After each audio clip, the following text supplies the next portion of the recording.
Welcome to episode 3 of LD Viop. Please don't cancel me. Today's segments are Game 3 recap from the finals, top 5 defense all time.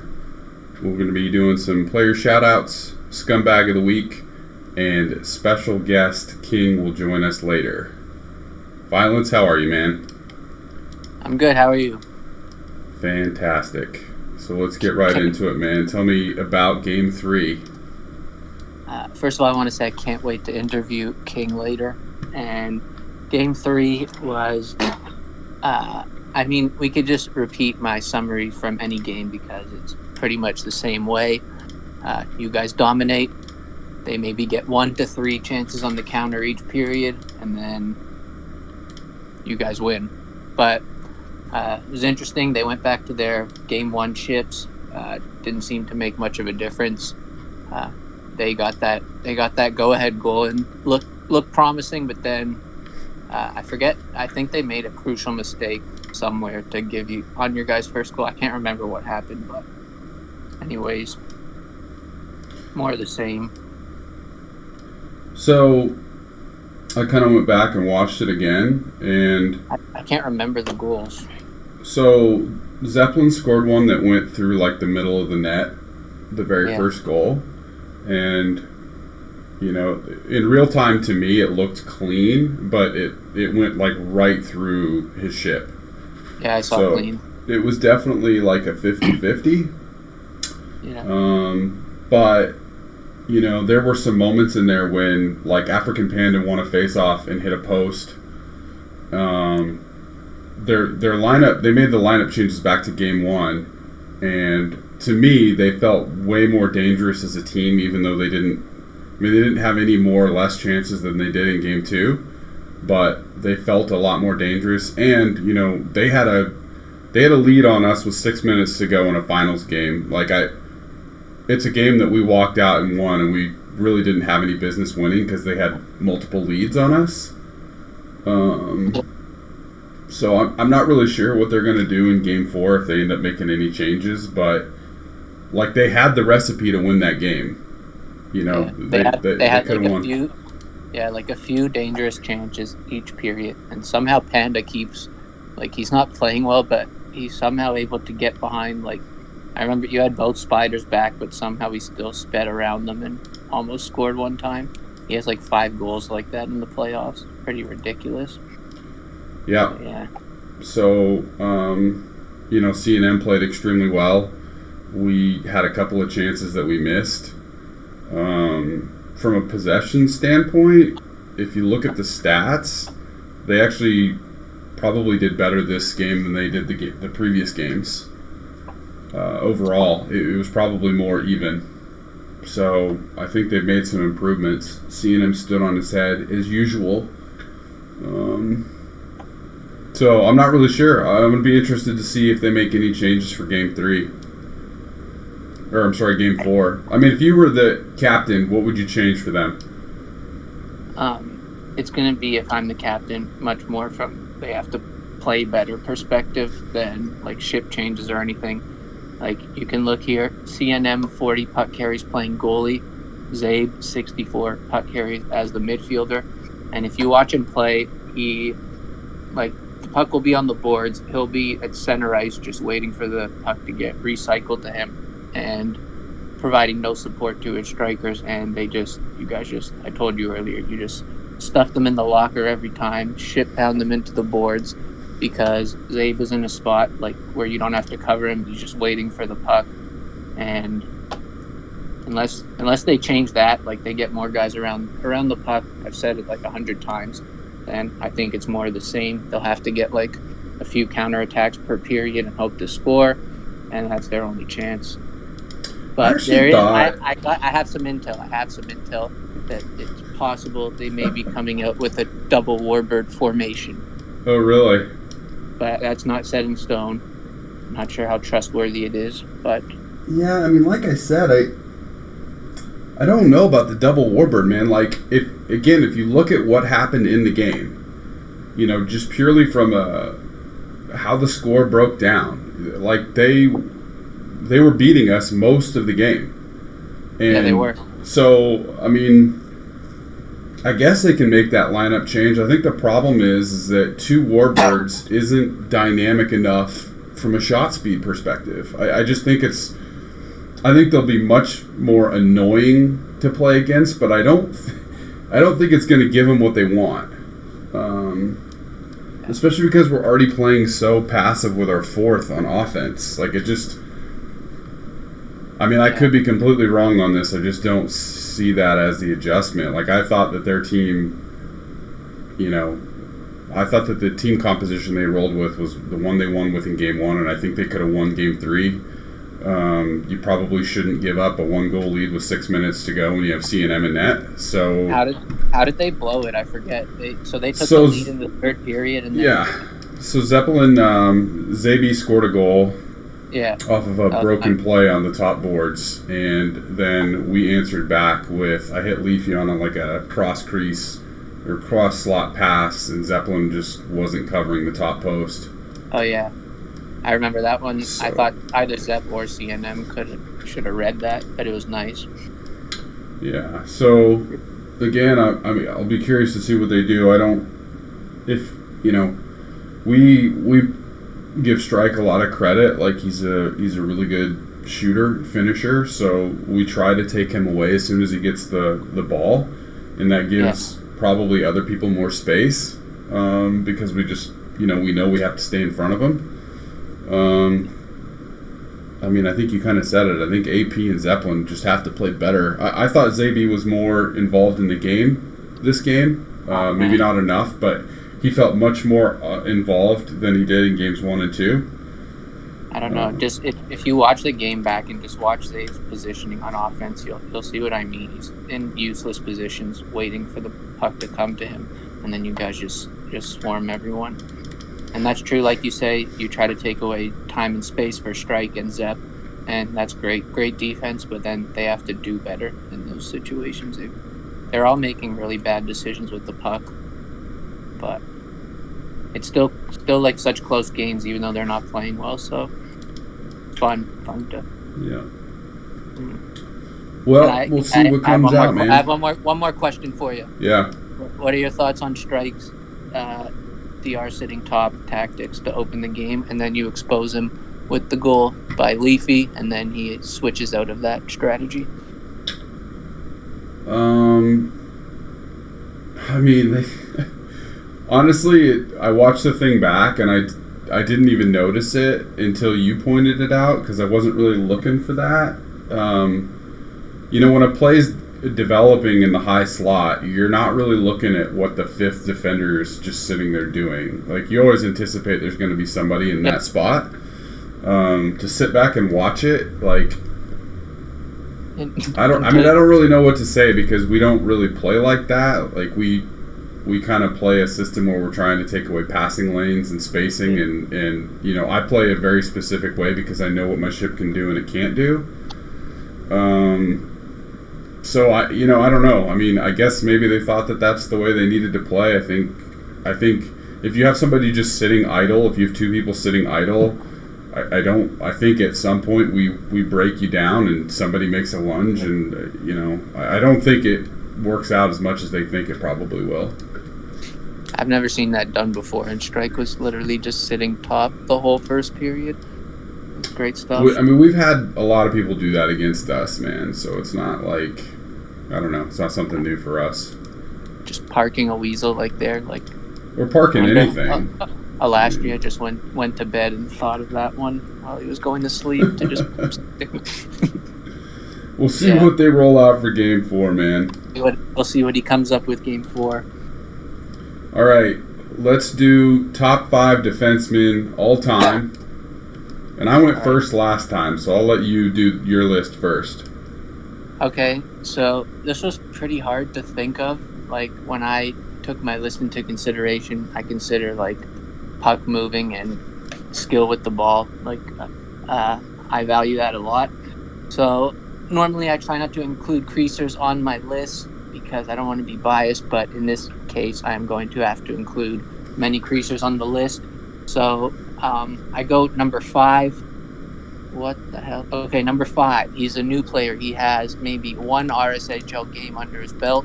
That is Murd, aka Source, aka Pitritus, because no one will agree with me right now, but watch after next season, he will be considered the best defender in the game. He's already doing great. Easily shit-pounded execution. Wait, hold on a second. You're Yes. putting somebody in your top 5 all-time list who just started this year? Yes, because he's better than the majority of the people on your list, and Okay, Isley all right. shit-pounded execution, just took care of Rage Blue Goku and Image in Admiral's Euro Tour. I like it. That's number 5. Number 4 is Paul Quantrill. Again, probably a lot of people don't remember him. You remember him. He was, I think he played defense for one of your Creaser seasons, possibly. But I thought he was really good. Good puck-moving defenseman, smart player, and also capable offensively and very solid defensively. My number 3 is Letty Pants, because I just remember her being like one of the consensus top defenders throughout her career. And I think she was just good. But to be honest, I can't remember too well. But I put her in. And then my number 2 is No, I'm Sorry You Suck, Creaser's inaugural defenseman season 8. We had a team of mostly rookies, and we went 11-5, and he was a big reason why. Also great in the locker room and great on the pitch. He played javelin. And then my number 1 is Bach, Ong Bach, Johann Sebastian Bach, season 15 Creasers, title-winning defenseman. He was great on offense and defense, like never made a mistake, and again, great in the locker room. So that's my top 5. Some controversial guys I left out, like I'll just let you go through your list, and then we can maybe do honorable mentions. Okay, it's going to be hard to compete with that list of defenders, so I'll do my best here. Okay. Number 5 for me, I'm going to go with Wolfers, a.k.a. Wolf83. Yeah. I always considered him a really solid decision-making defenseman. Probably wasn't the best with the puck, but he was just a really solid defender. You could always count on him to be in the right spot. In the number 4 spot, I put Wee Gian to Gian. The guy, I don't even know how many cups he has, but he was a part of the Money Inc. teams, and he was on the ITF teams, and he's done some runs with the Nerd Crew, and seen it firsthand. I mean, the guy, you could make an argument that he may be the best crease sitter of all time. He is. He's been historically in that spider, man.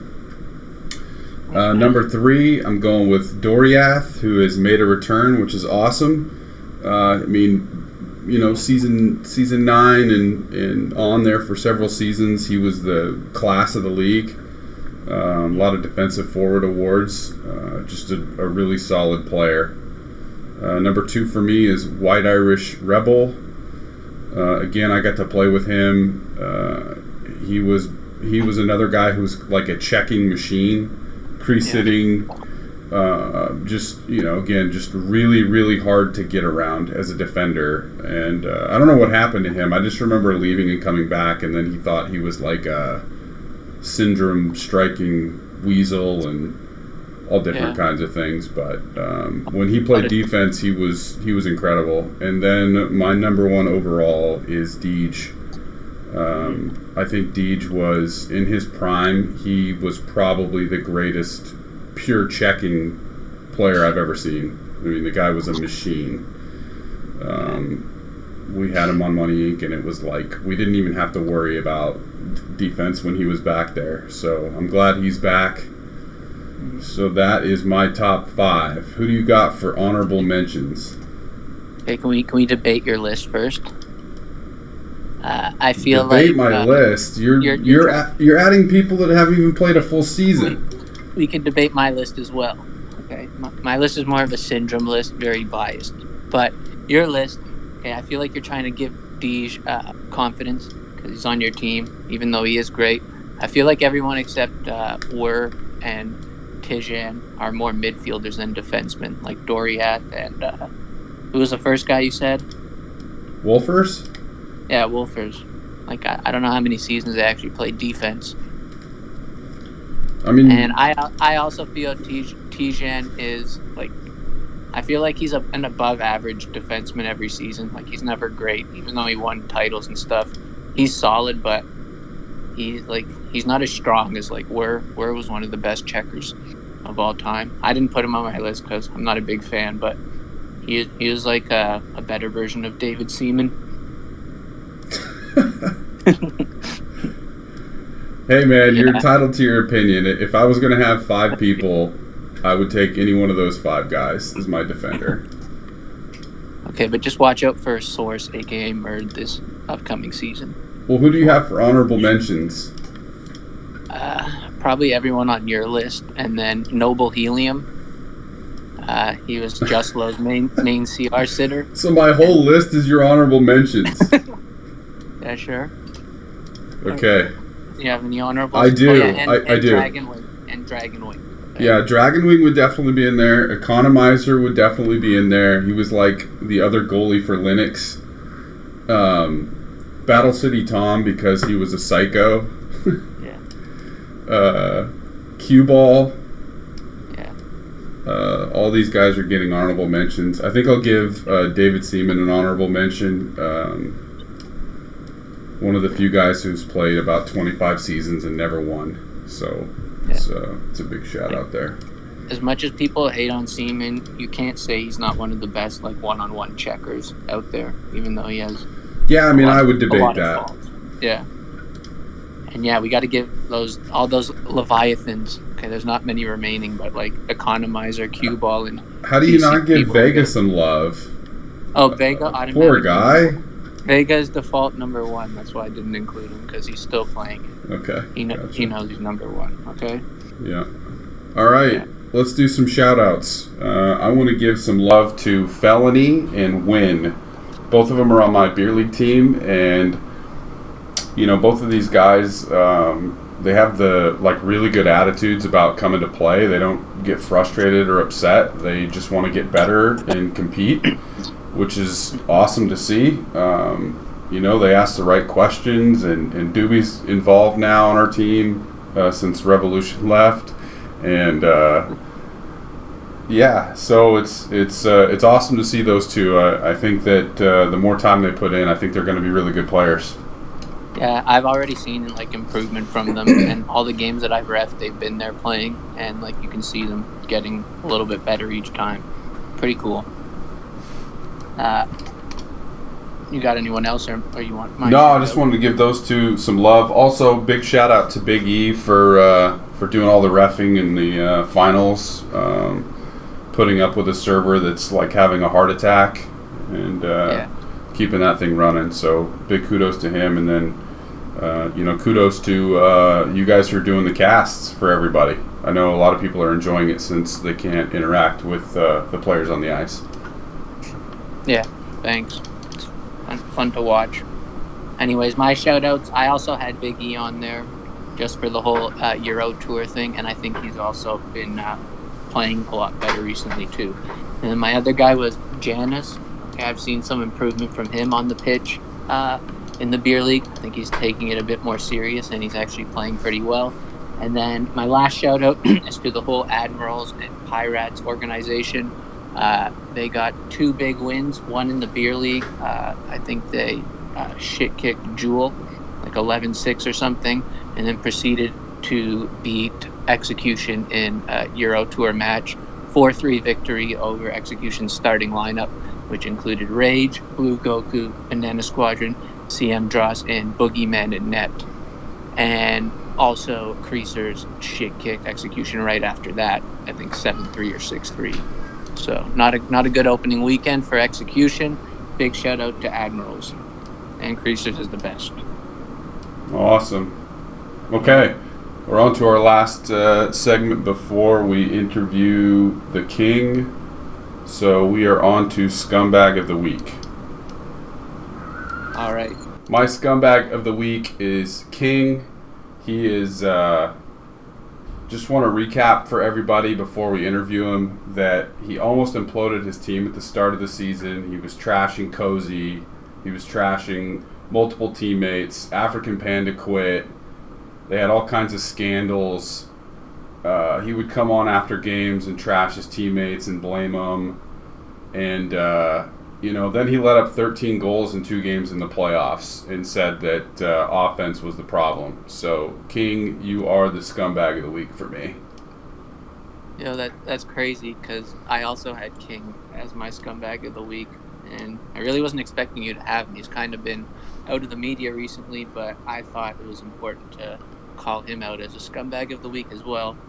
Pretty much for everything you said. Like, I've never seen a more up and down personality in the RSHL before. Like, this guy's praising himself just for finishing a season like it's some sort of accomplishment.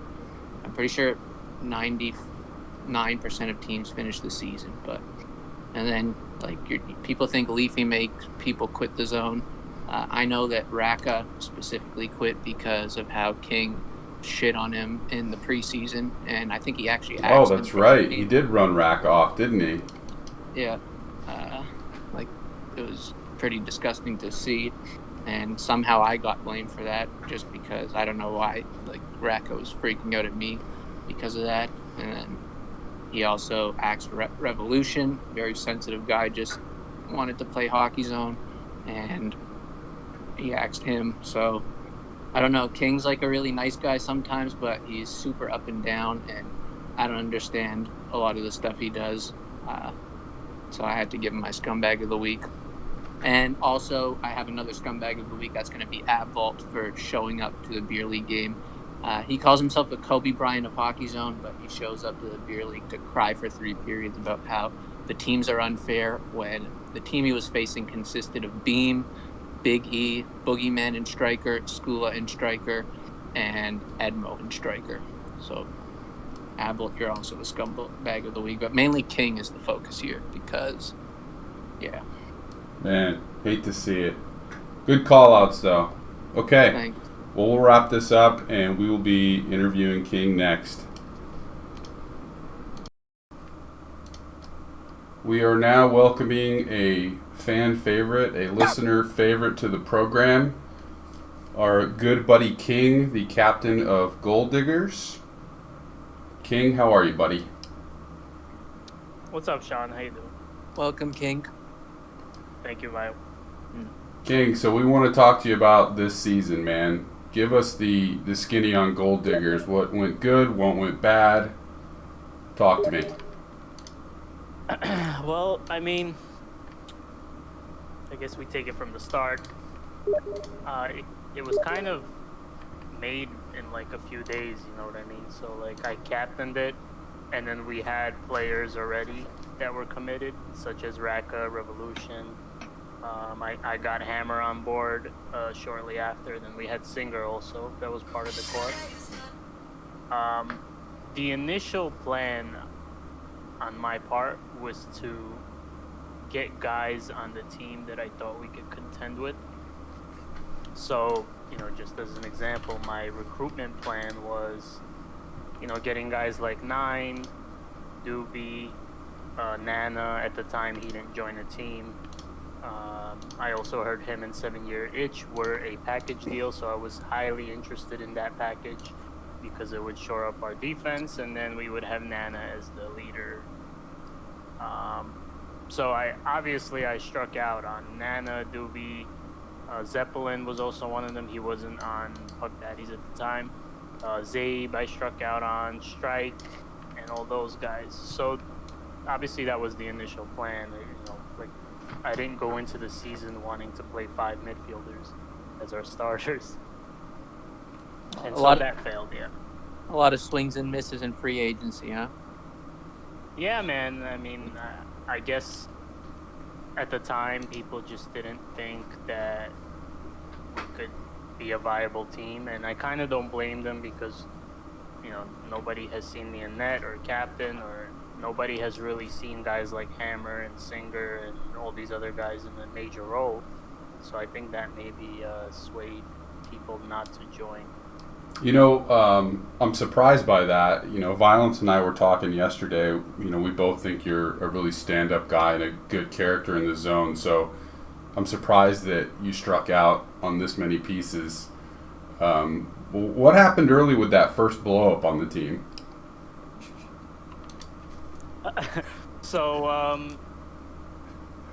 I mean, I'll be straight. This is exactly what happened, and I don't think this is something that I should be, um, being called a heel for or stuff like that. I know most people probably don't even hate me, but I think last season we had some issues. So what happened was, one night we were just talking and in the team chat, and I brought up African Panda and how he would like to join. And as soon as I brought it up, actually no, first I assured Raka, because at the time he was supposed to be like our breakout warbird or whatever.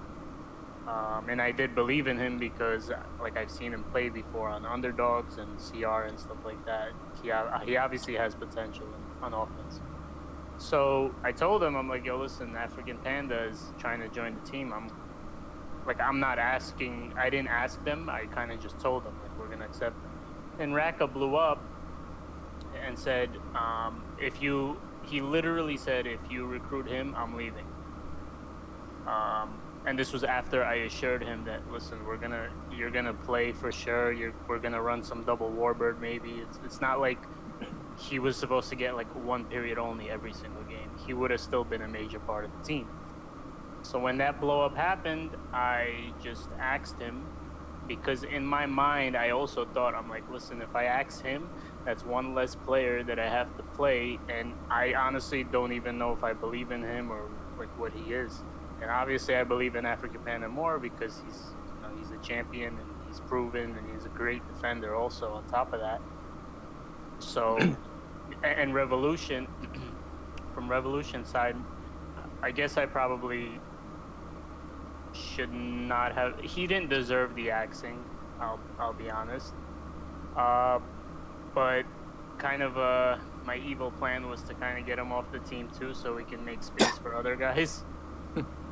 So it's kind of evil, I guess. But I admit he didn't need the axing. But he did also say like, "Yo, what are you doing? Why are you recruiting African Panda? Why are you doing this, that?" I'm like, you don't want a good player on the team, like, you know what I mean? Yeah. So that honestly, that's all that happened. Sounds like you snapped on Revo a bit, but I just want to say that like that sounds 100% like something Raka would say. You just bring up Panda to him, and then he blows it out of proportion and takes it personal. And like I always say, captaining is easy. You don't have to do much, but you do have to make hard decisions sometimes. So I just want to say, like, I fully back you on axing those guys. Fuck Raka, and Revo's a cupcake anyway. So you had to do what's best. You had to do what's best for the team here. Fully support. Thanks, man. I appreciate it. Even though you probably snapped as well. Yeah. So you axe those two guys. You make some space. Somehow you guys then land Rage. Talk me through that. Rage, Rage was actually. Here, sorry. Yeah, so Rage was also on the list of free agents I wanted. I left him out on accident, but I've been chasing him around on like DMs and shit on Discord, and we've never really had a full conversation until he actually joined. So my thought was it was between us and Shorthanded for his services, and I messaged him like a nice little pitch explaining just how good our defense is compared to any other team, and he would be a great addition because he would help our weakness, which is our offense, and our scoring and leadership and veteran talent, all that stuff, because we had a lot of guys who aren't really, who haven't been major role players anywhere. Did you verse ejaculation when he signed the contract? I was very happy, but I had a feeling, like me and Dave, we had ongoing conversations, and he was telling me like, yo, don't worry, it's all smoke and mirrors, he's gonna join. He's just, he's saving all this, dramatic effect stuff. And I'm like, all right. So when he did join, I kind of I kind of knew that we were in the lead for his services, but I was still super ecstatic because that's just that's a major player right there. It's like finally hitting big on a huge free agent was big for us, I thought. Yeah. It's a real turning point for you as a captain and in life. Yeah, I guess so. Yes. So you guys go through the season, you're scrappy, you're fighting for the last spot, you end up in a play-in game against shorthanded, and what were you thinking at this point?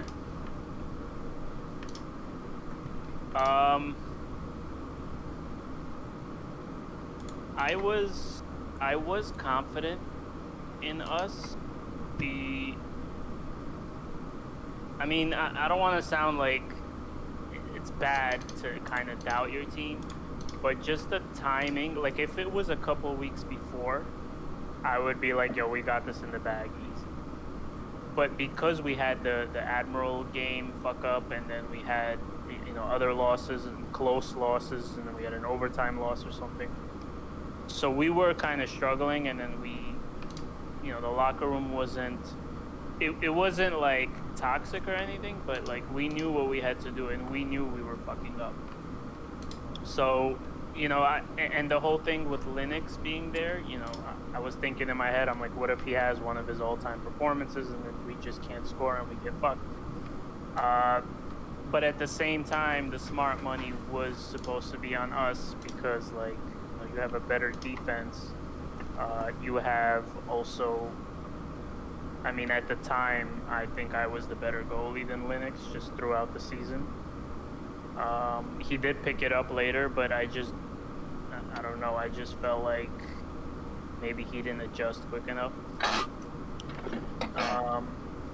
But yeah, so like, once the game started and once like I saw that we were controlling the puck for the most part and we had the lead, I'm like, okay, so this is how it's supposed to be. Because in anything, like in sports, favorites can lose, right? And for favorites to lose, something out of the ordinary has to happen. So I don't think anything crazy other than them coming back at the end happened. So I was pretty confident once we got to game time. So you guys get through them 5-3, and then you got to run into the buzzsaw that is Toon Squad. So what happened in that series? Everybody saw it, I knew that. So I was confident in just how we matched up. The only thing I was worried about is when we beat you guys earlier in the season, you guys didn't have a full squad. Or, you didn't have your full 6, your starters. So I knew that would kind of make it tough. Obviously make it tougher for us. But where I thought that we had a shot, and I truly, truly believe, even though I guess David didn't believe it from the start, I truly believe like we can grind out a 2-1, 3-2 win or something like that, or a couple of them against you guys, and there multiple reasons for that. I'll just name them, and it's no disrespect to anybody. I just thought that we had the goalie battle that we should have won between me and CP. I also thought that at least on defense we should have matched you guys. And then on offense, we have Rage, we have Hammer, we have guys who can finish and stuff. So I thought if we put a couple goals in there, we can get it done and lock it down. So Seaman was really going on with the like giving up before the game even starts again. Like he thought you guys had no shot.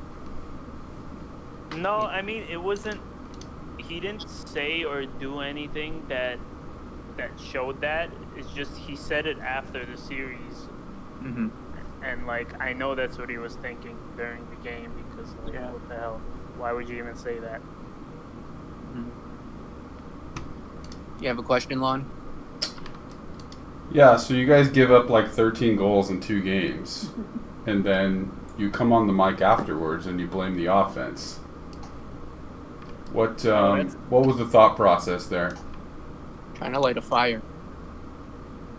So So first of all, I did take blame as far as, I obviously I didn't net as well as I could have. Um, I did get bombarded by shots or bombarded with shots, but still I could have done better. It's your But fucking I did job. take responsibility for coaching mistakes such as letting beat register in the levy. Then I guess I should have just kept Singer and Jab because it's just not enough time for him to adjust to the Terrier. So those are on me, obviously. I am the captain, and they did ask me before they did it. But that doesn't take away the fact that our offense just sucked complete balls. But it's not that our offense sucked; it did. But like our defense sucked, our netting sucked, our coaching sucked. So it's everything just sucked. You know what I mean? So, would you have considered this season a success, a failure? Would you have made any changes in hindsight?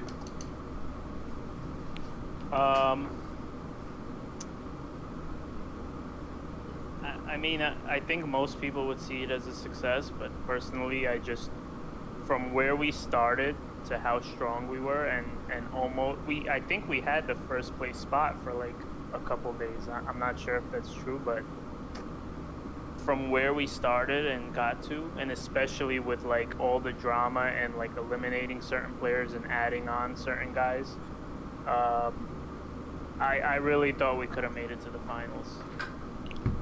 But I consider it a failure. I mean, especially the way it ended. We got swept. We didn't even come close. But I'd say the team probably considers it a success. I mean, to be honest, you guys seemed like the same team all the way through the season. Because when you didn't have Rage, you had Panda, who's basically doing the same stuff out there. But I was wondering how you enjoyed your first. I think it was your first full season as goalie, right? And probably captain as well. So how do you like goalie and running your own team? Oh, I loved it. I did a little bit of goalie in the Mini World Cup back in the day. Yeah, I know you're. We won that one, but anyway,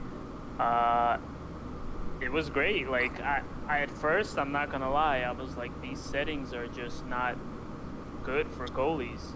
And while that may be true, I think that's the way it should be now, given the player base and just the fact that there aren't many lawn dwarfs out there anymore. Not that there ever was, but you had other guys. But the whole goalie thing, I love it. Like I'm totally down to do it. I know it's not a position people like to play, I guess, or some people. But to me, it's just like I like having a bigger impact in the net than on defense, especially as like a D-bitch type of player, which is pretty boring. As far as captaining a team, I won't do it again unless it's a group of guys that I'm sure we can contend with. You are aware that as captain, you have control of who you retrieve to your team. Well, like I said, I failed on some recruitments, right? Like if I succeeded on certain guys, right, in recruiting, then we would have been much better. But this season, I'm going into it thinking, or the next season, I'm going into it thinking if I can't recruit the guys that I want, I'm just, it's gonna be either get the guys I want, or I'm just gonna not even captain. I'll just let somebody else do it. You guys still contended this season, though. And I don't, like, as a goalie, like, for you, isn't it, like, kind of the same if your team's, like, maybe a little above average or, like, a true contender? It's still the same for you, pretty much. No, because I want to win. And winning is different. Like, you have puck daddies, right? I think that's a group of guys that can win, right? They already beat Toon Squad in the first game. And they have guys like legit contender guys like Zabe and Strike and Zeb. Say whatever you want about him, but he still puts in goals. As opposed to, and again, no disrespect to my team. I love those guys. But as opposed to, you got guys like David Seaman, who's kind of unproven, and he's not he's not like a top tier player. You got Hammer, who's unproven, even though he had a great season. Singer was completely unproven. You know what I mean? It's just the difference is if that's a group of guys I have this season, I think it's just better for me to bow out and just net somewhere else without captaining. So, as you look forward to next season, what are you thinking? Well, I'm gonna be honest, just because I don't really care. I'm going for Thrill. I'm going for Zabe, Strike, Lawn Dwarf. Obviously, I don't know what the hell you were doing next season. Deej, UKM, those kind of guys. So yeah. Are you aware that Zabe currently is averaging about 10 more puck carries per game as a midfielder than his starting goaltender is? 10 more puck carries per game. Last game, CNM had 40 puck carries as a keeper, and Zabe had like 54 as a midfielder. So what? I'll take Hammer over Zabe any day. That's just me personally, but Well, I mean, you can have both. yeah, you could. So, you're basically going to try and build a super team? Is that what I'm hearing? Well, yeah, I mean, we have execution, right? Then you have creasers, I'm sure, are going to be great. And then, whatever you guys decide to do, or, I don't know if the retard army, oh, God, was I supposed to say that? Anyway. We'll bleep I don't it know if out. they're coming. Yeah, thanks. No, we won't. We'll leave it. Fuck it, leave it. So, yeah, there's already some super teams in the works.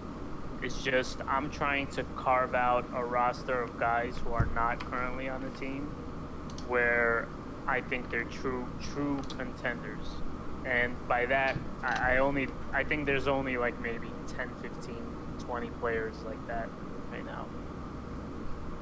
So I know you've gotten some offers from teams. Like I know Lizards have possibly offered you a contract. Yeah. You're just straight up turning them down at this juncture?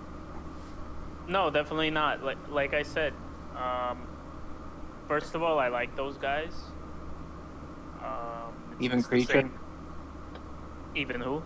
Creature. Yeah, I don't know what the deal with Creature is, but like he's cool with me. I mean, he's never been bad to me or whatever. But yeah, the Lizards thing is definitely not dead. Like I said, if I do strike out in free agency and in this next season, which is quite possible because we already have like huge free agents that join the team. So if I do strike out, I'll just join another team, either a team that I think I can help, or that'll be more of a challenge, or like the Lizards, or a team that's gonna be like a contender, let's say like a Thrill team if he ever makes one, or something else. So you're not retiring, at least. That's great to hear. Yeah, no retirement. Okay, good job. Good deal. Violence, you got any more questions? Just one more. Do you want to give like a little summary about the main players on Gold Diggers? Like evaluate their season, just like short for each of the main guys. I know you played a whole season with them. You probably developed some thoughts. For sure, yeah, for sure. I'm gonna start out with my favorite teammate of all time, left-handed Hammer. Mm-hmm. And what's interesting about him is when I recruited him, he was a huge piece because I saw what he did in the beer league before. Can I just stop you right there? Yeah. Okay, I put together your team. Okay, let's get that out of the wood. But Hammer was not a part of it. He was the first one I got on the chat. Okay, so but yeah, Are you can you go. sure you got him on the chat? I'm 100% sure you can confirm that with Hammer. Okay, well, I mean, I was definitely a big fan of him, and I was gonna recruit him anyway. Yeah. But thank you, Violence. You're welcome. You also gave me Raka and Revo, so. Yep. And I got them. They're the first people you got to access captain, so good learning experience. I don't want any credit here. Go on. So yeah, like Hammer had, I think, a great season. I can't even really complain about anything he did. because again, I knew the expectation is on midfield, defense, and net. He's a great player. On offense, he's just unproven, but at the same time, at least he's got some good IQ and he can actually pass the ball. So Hammer, a huge fan. I would play with him anytime. I would recruit him to any team I'm on.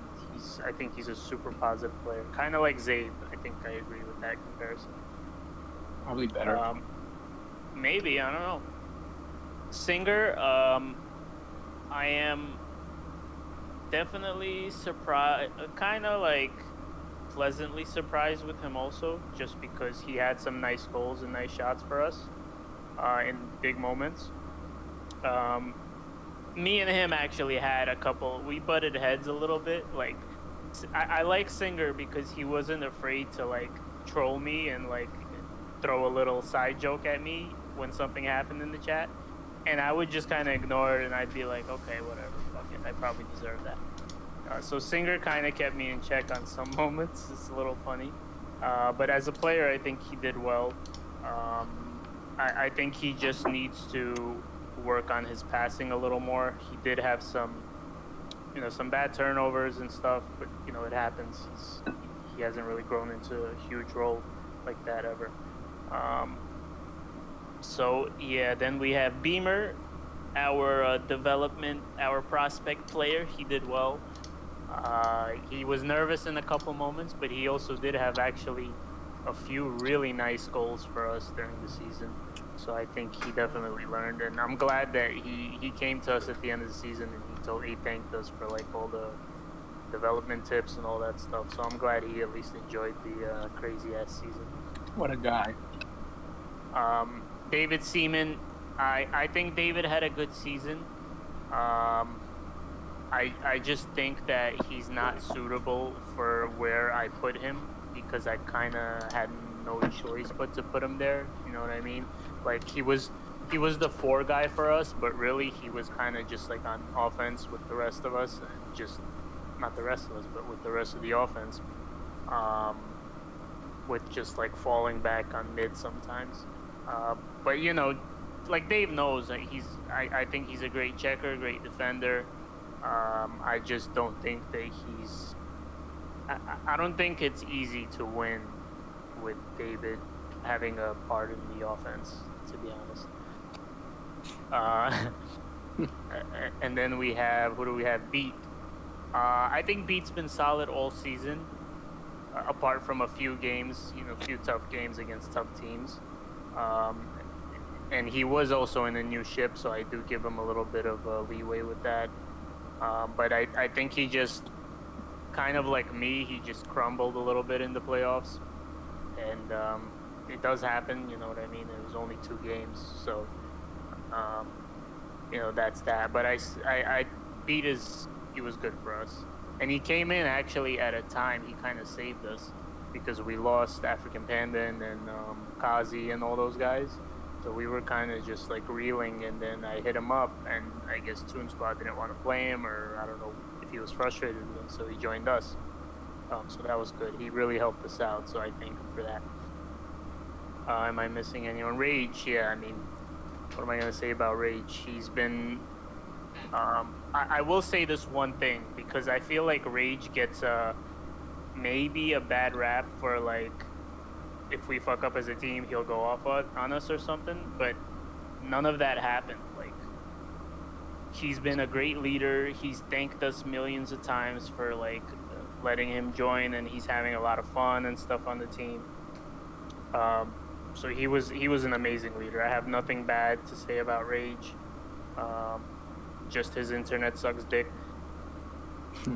And that's pretty much that. Hold on, I left somebody out. I think you got everyone. Yeah. Abvolt, you wanna? We're gonna skip Abvolt. All right, fair enough. I roasted him earlier on Scumbag of the Week, so don't worry about it. Yeah, thanks. No problem.